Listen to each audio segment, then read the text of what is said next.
नमस्कार, unique story में आपका स्वागत है।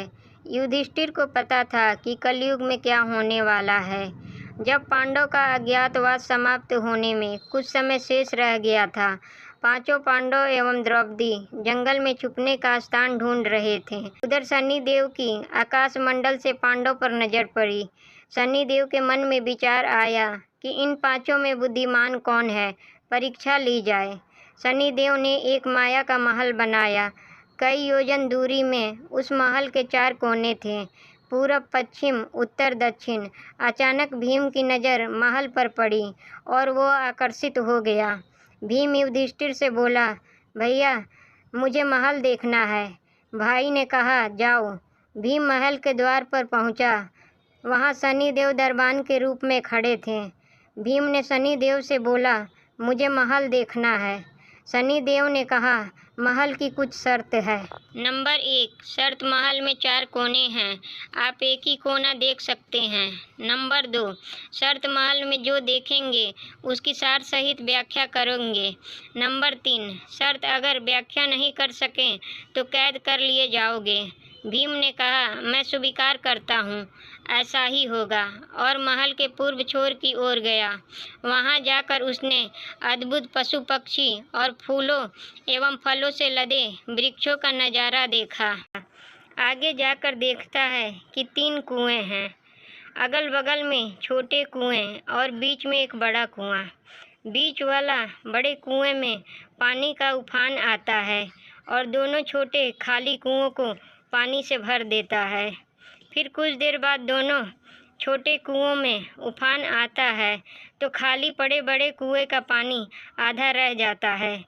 इस क्रिया को भीम कई बार देखता है पर समझ नहीं पाता और लौटकर दरबान के पास आता है। दरबान, क्या देखा आपने? भीम, महाशय, मैंने पेड़ पौधे पशु पक्षी देखा, वो मैंने पहले कभी नहीं देखा था, जो अजीब थे। एक बात समझ में नहीं आई, छोटे कुएं पानी से भर जाते हैं, बड़ा क्यों नहीं भर पाता, ये समझ में नहीं आया।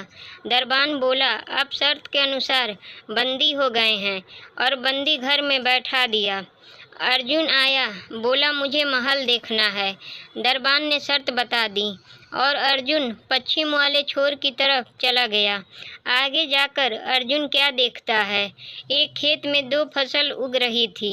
एक तरफ बाजरे की फसल, दूसरी तरफ मक्का की फसल। बाजरे के पौधे से मक्का निकल रही तथा मक्के के पौधे से बाजरा निकल रही। अजीब लगा, कुछ समझ नहीं आया, वापस द्वार पर आ गया। दरबान ने पूछा, क्या देखा? अर्जुन बोला, महाशय, सब कुछ देखा, पर बाजरा और मक्का की बात समझ में नहीं आई। शनिदेव ने कहा, शर्त के अनुसार आप बंदी हैं। नकुल आया, बोला, मुझे महल देखना है। की ओर गया, वहाँ उसने देखा कि बहुत सारी सफ़ेद गायें जब उनको भूख लगती है तो अपनी छोटी बच्चियों का दूध पीती हैं। उसे कुछ समझ नहीं आया। द्वार पर आया, शनिदेव ने पूछा, क्या देखा?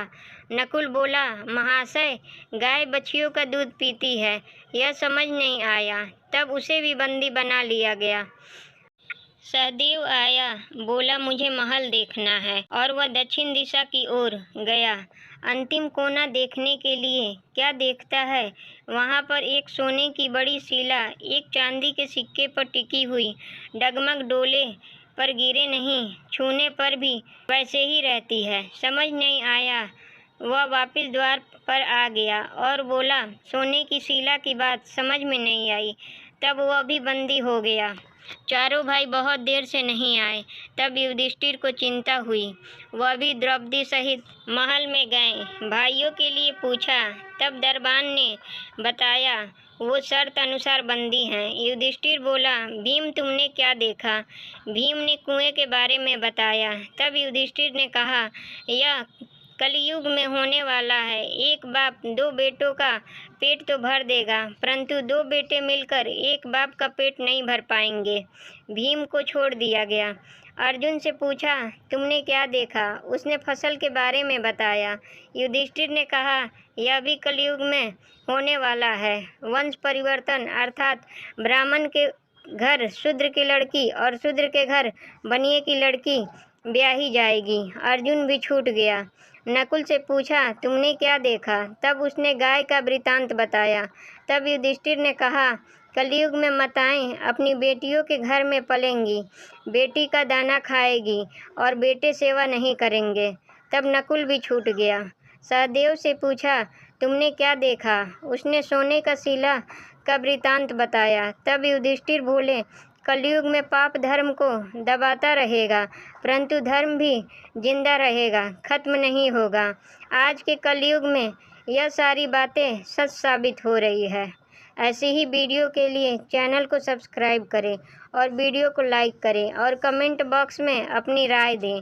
वीडियो देखने के लिए धन्यवाद।